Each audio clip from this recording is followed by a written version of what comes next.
E aí, tudo bom? Somos o canal Hóspedes do Tempo, com mais um convidado ilustre para falar sobre arte, cultura, entretenimento, porque é a nossa linha desse canal. Bom, curta, compartilhe, comente. Quanto mais você fizer isso, melhor para o canal. Tem até um Pix colaborativo que eu vou botar aqui, ó, para quem quiser colaborar. Hoje eu tenho um grande convidado que é professor, ator, performer, poeta, ele é multimídia, Paulo Sérgio Casal. Prazer, obrigado pelo convite. Meu nome é Paulo Sérgio Casal, né, como ele bem apresentou, sou carioca do Engenho da Rainha, lapeiro, frequentador da Lapa, professor, escritor, performer, ator, um monte de coisas. Iniciado nos mistérios sagrados lapeuses, cultor da filosofia pinintriana, mochileiro, né, que adora coletar as memórias, né, das andanças na trouxa da cabeça, né, na trouxa da memória, e que procura entender essa transcendência entre o tosco e o belo, entre o sagrado e o profano, o bem e o mal, o nojo e o amor, tudo isso que aparentemente é antagônico, mas nem sempre é. Muito bom. Ele faz performance, ele faz poesia, ele escreve, ele é professor de língua portuguesa, mas a gente também falou sobre Lapa, né? Frequentador assíduo de um ambiente que é conhecido como assim, o antro da boemia carioca. E o Rio de Janeiro, a visão nossa, que somos cariocas, é uma cidade erótica. Estou errado? Tá certíssimo. Na verdade, o Rio de Janeiro, eu não falo isso do ponto de vista do carioca, né? Porque eu gosto de ouvir também os relatos dos amigos, dos conhecidos. E de quem vem de fora me fala isso. E aí eu já tenho essa completa noção. O Rio de Janeiro é uma cidade que foi capital durante muito tempo, super importante, tem uma formação histórica que todo mundo já conhece.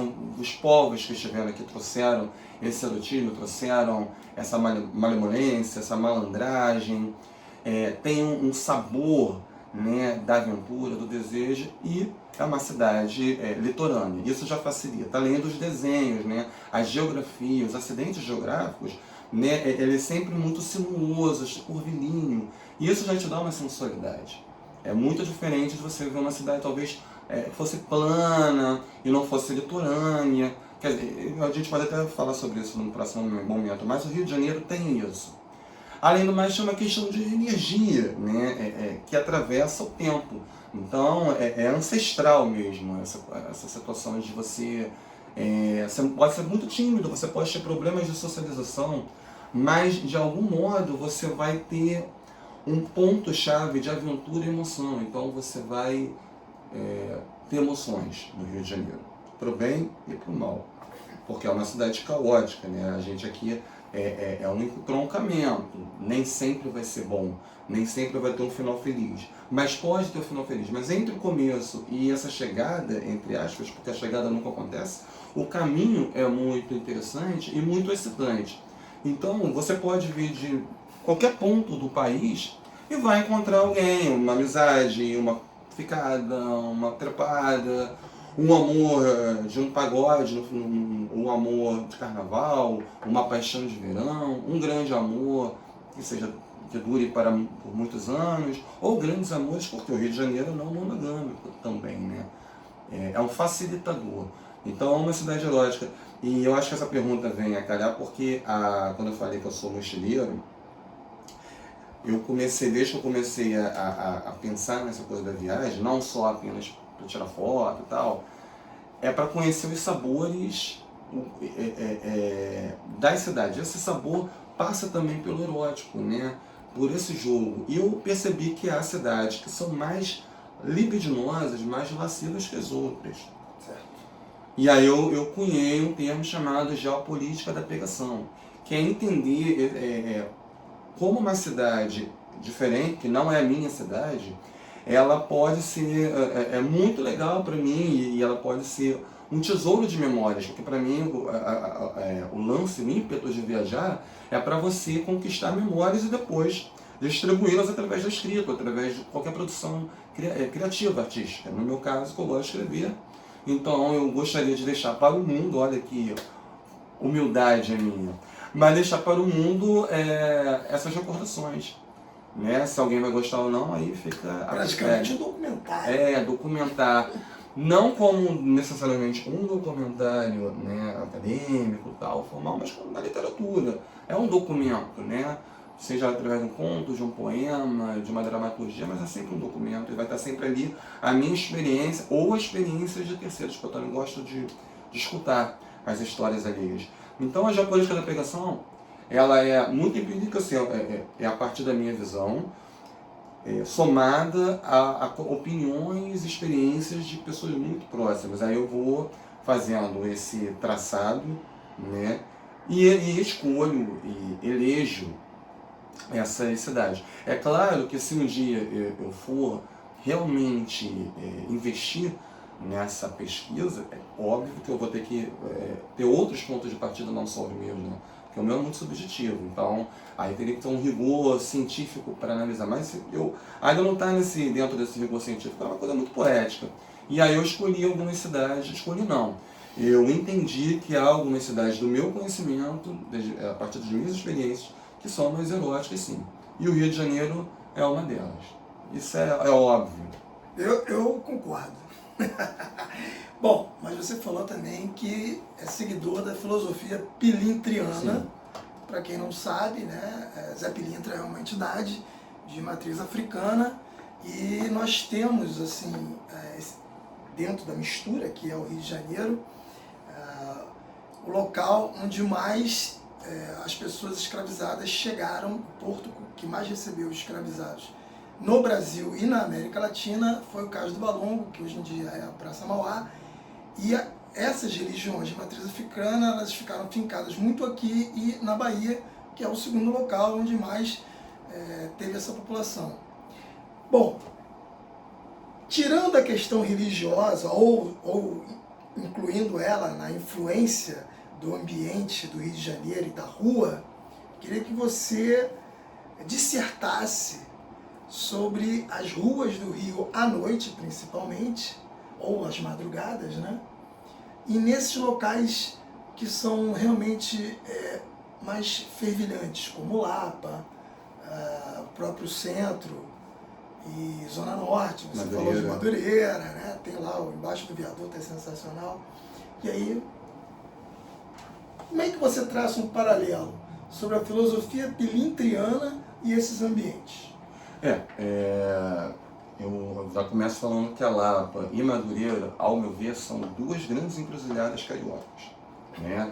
E aí eu posso adicionar também a Pequena África, apesar de que aqui Madureira, acho que é o Ney Lopes que fala que também é uma Pequena África.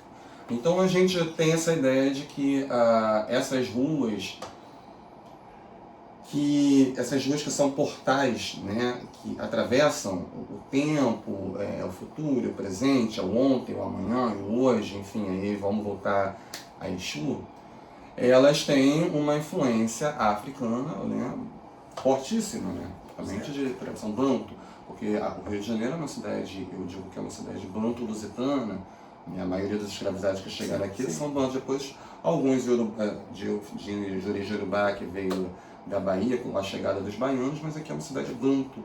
Então é uma cidade que já tem essa energia.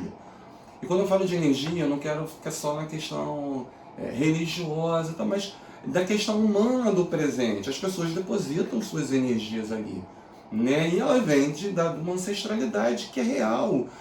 Quando a gente fala de ancestralidade, não pode ficar só numa coisa, não é abstrato, é real, porque as pessoas elas são influenciadas por vários fatores, né? É a vida, é a genética, é econômica, então tudo isso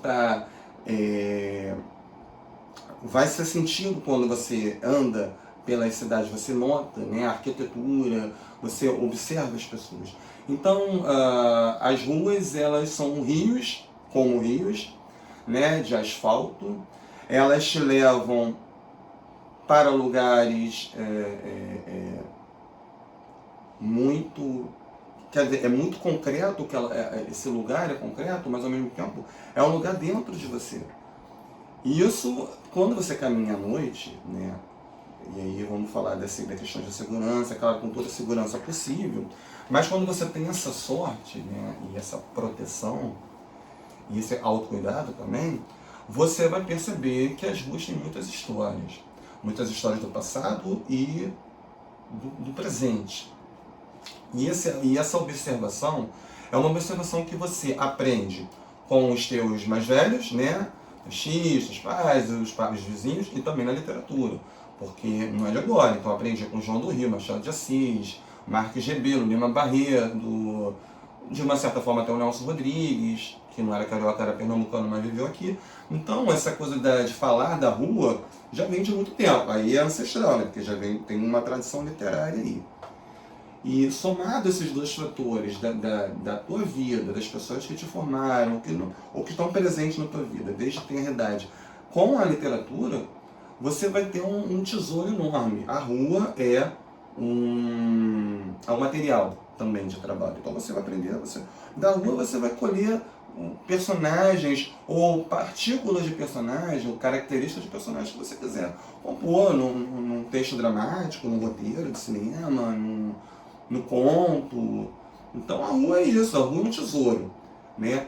Pinintriano. Então a gente graças aos deuses, a gente está no momento da ascensão pinintriana, né? Se fala muito, se fala muita besteira também. E eu acho que também a gente não tem uma resposta pronta. Eu não tenho uma resposta pronta para isso. O que fica é que o arquétipo, né, do Zé Pilintra, carioca, do malandro, ele sempre esteve em voga. A gente teve as décadas dos malandros, né, décadas 10, 20, né, 30 do século passado. A vestimenta era praticamente todo mundo com aquele terno de linho e aquele sapato bicolor. E o chapéuzinho. Né? Então, eles são retratos desse Rio de Janeiro, que não era o Rio de Janeiro que a alta sociedade queria mostrar, né? Eles estão à margem, e eu acho que, por que a gente, que é poeta, se aproxima tanto dessas figuras pilintrianas? Porque nós, de uma certa forma, estamos à margem. O poeta nunca vai enriquecer, né? Ele não vai vender um quadro milionário. Então ele vai ser sempre um marginal, né? Até dentro do meio literário, a poesia é considerada marginal, né? O fanzineiro é considerado, a arte do fanzine, que é pequeno, tem gente que acha que é uma subliteratura, um subproduto. Por que seria um subproduto? Não é? Ele é um produto, só é independente, mais acessível, mais barato. Mas quem vai questionar o conteúdo dele, a qualidade literária dele? Ninguém. Então, é uma coisa que eu brigo também, que eu gosto de levantar essa bandeira dos poetas fanzineiros, que tem uma galera que está muito aí, há muitos anos, e na rua, na batalha, e mostrando que você pode não depender das grandes editoras. Isso é muito legal. Isso é pinintriano. O fanzine, já que você falou em Pernambuco, falou do Nordeste, Bahia e tal, e para fazer um paralelo ao Rio, o fanzine, ele me lembra muito literatura de cordel, né? Que é a literatura de rua, com pessoas muito talentosas, mas que fazem xerox, né? Fazem a fotocópia do trabalho. E, a ilustração é até opcional, né? Não necessariamente obrigatório ter essa aqui está muito boa, mas assim, não obrigatoriamente você precisa ter desenhos, né? Porque a literatura de cordel ela é até rimada aqui, sim, ela tem uma estrutura. Isso, né? Exatamente. E aí você vem com o zine carioca, marginal, continua sendo marginal, continua sendo na fotocópia, barato e tal, e aí ele fala que o poeta não vai enriquecer com isso aqui. Mas ele planta semente. Ele planta semente e deixa a semente. Não é esse o objetivo? Isso. E deixa legado. Sim. Porque quando você fala assim, que estava pesquisando, no seu ponto de vista, mas você encontra pessoas com outros pontos de vista, nessas mochilagens que você faz, para você ter um norte para poder escrever, você vai deixar pronto um texto que é um legado. Sim, sim. Que alguém se interessa e fala assim, pô, eu vou pegar minha mochila, vou pegar esse viés da questão de cidades eróticas do Brasil e eu vou correr o litoral inteiro e eu vou ver se o Cajal tinha coerência nisso que ele pesquisou e no ponto de vista dele. Então, o poeta, na verdade, por isso que o poeta é imortal e ele não morre. É verdade. Porque isso aqui fica. Ele que vai, mas isso aqui fica, entendeu? Então deixem suas obras, deixem suas marcas. Isso é que é vida. Vida pós-vida, né? Exatamente. Ou pós-morte. Como eu não acredito na morte, é pós-vida. Exatamente. Cara, mas eu queria que você traçasse agora um paralelo, se é que tem coerência, de como ser poeta e criar poesias colabora em sala de aula. Olha, É fundamental ou ensino médio? eu estou dando aula para fundamental no momento. Fundamental. Então, eu acho até mais complicado. É por isso que eu estou fazendo essa pergunta. Até que ponto a poesia colabora como ferramenta pedagógica? Olha só, é interessante porque eu gosto muito, sempre gostei de trabalhar com poesia, então obviamente eu vou vender meu peixe, né? E a autonomia pedagógica é isso. Então, primeiro, eu acho que como poeta, aí é quase oportunista da minha parte. Eu quero formar um público leitor. Pô, perfeito. Não é verdade? Eu quero. Não é só para mim, é para todos, inclusive para eles. Eu tenho que formar um público leitor. E aí eu vou trabalhar os recursos de linguagem. Eu vou trabalhar as figuras de linguagem, as figuras sonoras, as figuras de pensamento, de sintaxe. Eu vou martelar. Cara, e é muito legal. E é legal porque, claro, não é qualquer tipo de texto que você vai trabalhar, mas tem os textos específicos para os alunos. E agora com rede social, aluno fuxica mesmo, e sabe que eu sou poeta. Então, esse ano, inclusive, na escola que eu trabalho, a gente fez um projeto de cordel, foi muito legal. E já tem aluno. E aí eu gosto de trabalhar não só a produção, mas a leitura. Né? Isso é muito legal. É claro que numa produção de cordel para a escola, você não vai ter a estrutura do cordel nordestino, né? Ele não vai fazer 7 sílabas poéticas, não vai. Mas a gente planta essa semente, a gente vai. É didático mesmo, né? Qual a média de idade dos seus alunos? 12, 13, 14. 12, 13, 14? É. Pô, você está pegando uma idade perfeita para ele gostar de ler e escrever. Exatamente, a gente vai induzindo, a gente vai colocando cor, né? Mostrando para eles que poesia não é algo distante, não é algo do outro mundo, é algo que é da vivência deles. Provavelmente alguém na família, um antepassado, pode ter sido poeta, e aí explico, né, essa questão da oralidade, das tradições orais, o que é a poesia, que ela transcende essas questões, inclusive da escrita. E cara, e você vai percebendo que, claro, obviamente, não é todo mundo, não são todos que vão produzir um poema ou vão apreciar, mas você está semeando, entendeu? Tem uma sementinha assim, inclusive tem alunos meus que passaram para letras e foram me cumprimentar, falando para mim que eu fui uma influência, entendeu? Então, eu gosto que eles percebam que a poesia é muito próxima à vida deles. Então isso não sei se eu estou respondendo de forma tão objetiva a tua pergunta, mas é isso. Primeiro, formar público leitor, para mim e para os outros. E eles entenderem que a educação não eles não estão na escola apenas para sair como mão de obra. Eles têm que ter uma visão ampla do mundo, o conhecimento é geral, é uma grande lente, uma grande tela. Bom, beleza. Falamos então de aula, mas vamos pular um pouco para performance. Quando você não é professor, você está na noite, você é convidado a fazer uma performance numa noite de poesia, ali você não é professor. Não. E você normalmente, você gosta ou você sempre faz recitando suas autorias ou você tem autores que você curte falar, recitar, interpretar? Eu quando era mais novo no teatro eu falava muito de outros, né? falava muito Fernando Pessoa, José Régio e alguns outros. Eu gosto muito de ler, tá? Gosto muito de ler poesia. Eu já falei muitos poemas de outros, né? Hoje em dia, eu falo mais, porque que acontece? Só para vocês entenderem. Muito dos meus escritos, quando eu vou escrever, além da musicalidade, né, eu penso muito na sonoridade do poema, eu penso na forma como eu vou executar, como eu vou falá-lo. Eu já tenho essa... Eu acho que é uma influência da Elisa Lucinda, acho que ouvi muito Maria Bethânia. Então eu penso como vou interpretar esse poema. Só a referência fera que ele botou aí. E fora alguns outros professores que eu tive na vida. Às vezes a gente pegava letras de música e transformava em algo mais dramático, tirando a melodia, né, só declamando. E aí eu comecei a trabalhar em cima dos meus poemas. Aí, hoje em dia, claro, às vezes, mas vou ser bem franco, ultimamente eu tenho feito isso com meus poemas. Porque eu também gosto de brincar, às vezes eu mudo, às vezes eu encontro uma outra forma, um outro ritmo.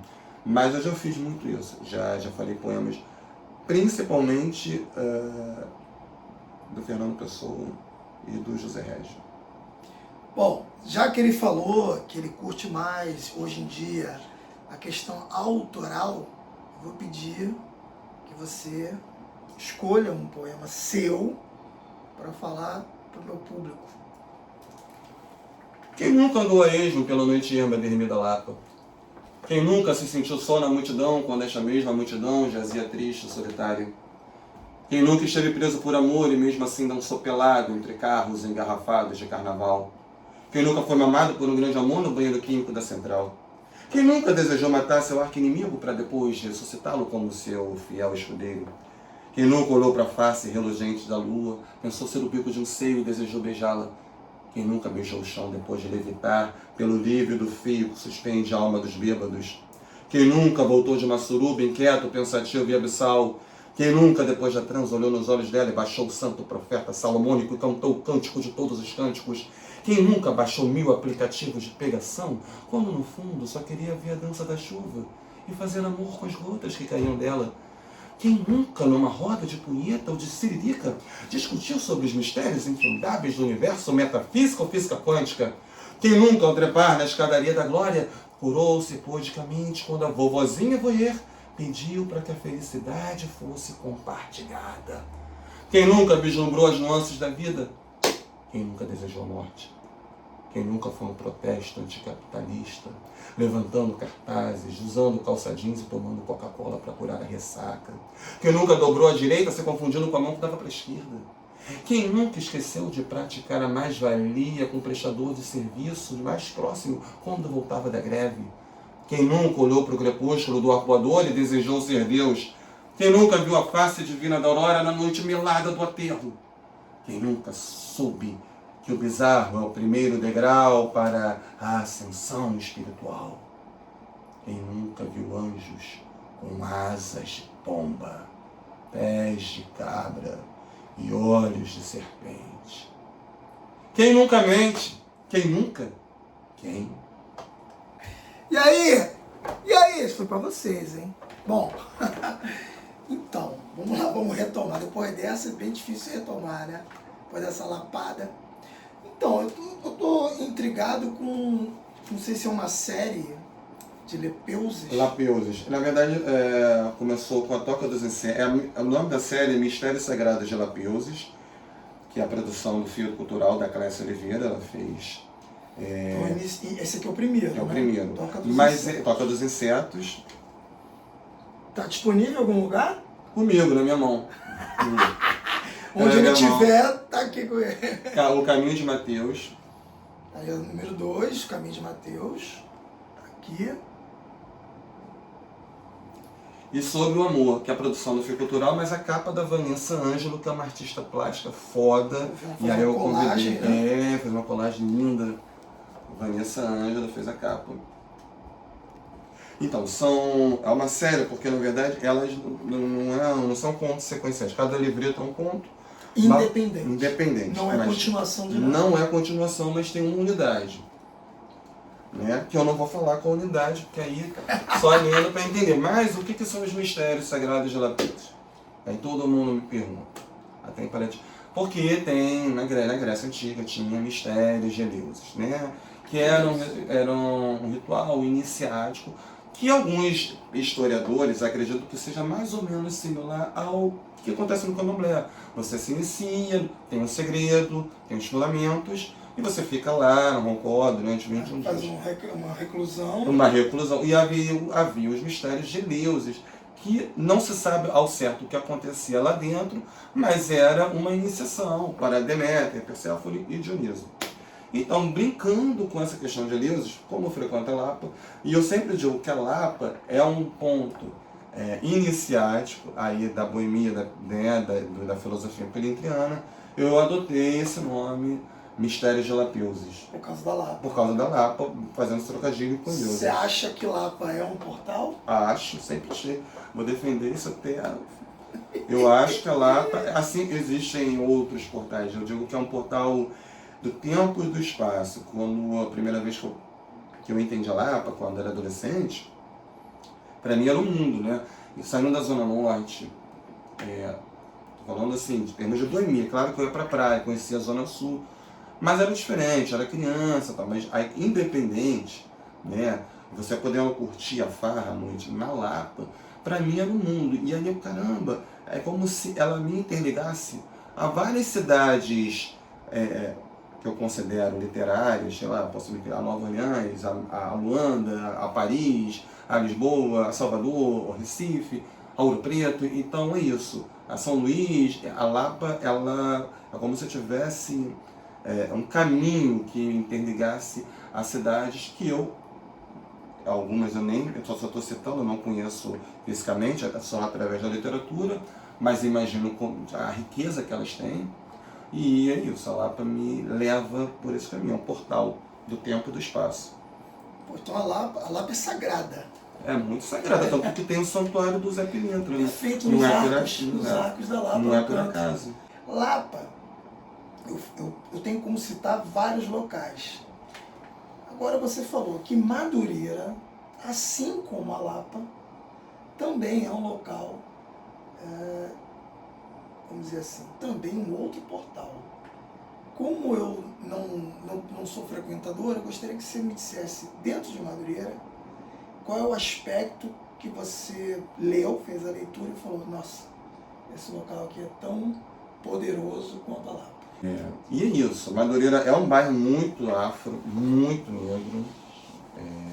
E aí você pegar, eu acho que o Simas fala disso, o Ney Lopes, das mães, das tias de Madureira. Então, tem farta literatura falando sobre como vai se iniciando esse processo do samba em Madureira.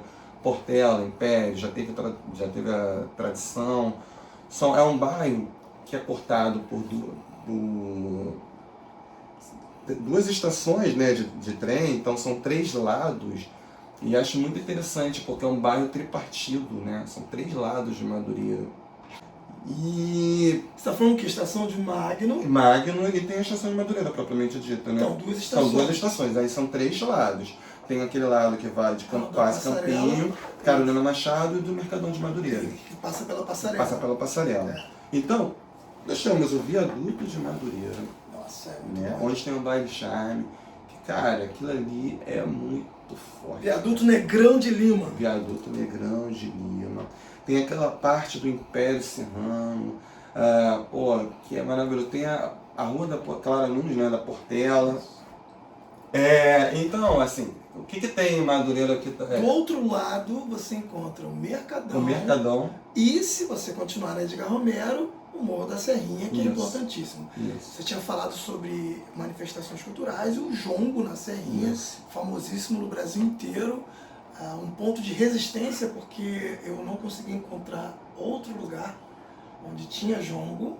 Hoje em dia, por causa do jongo da Serrinha, você encontra filhos do jongo da Serrinha, até em outros locais, mas era ali a fonte.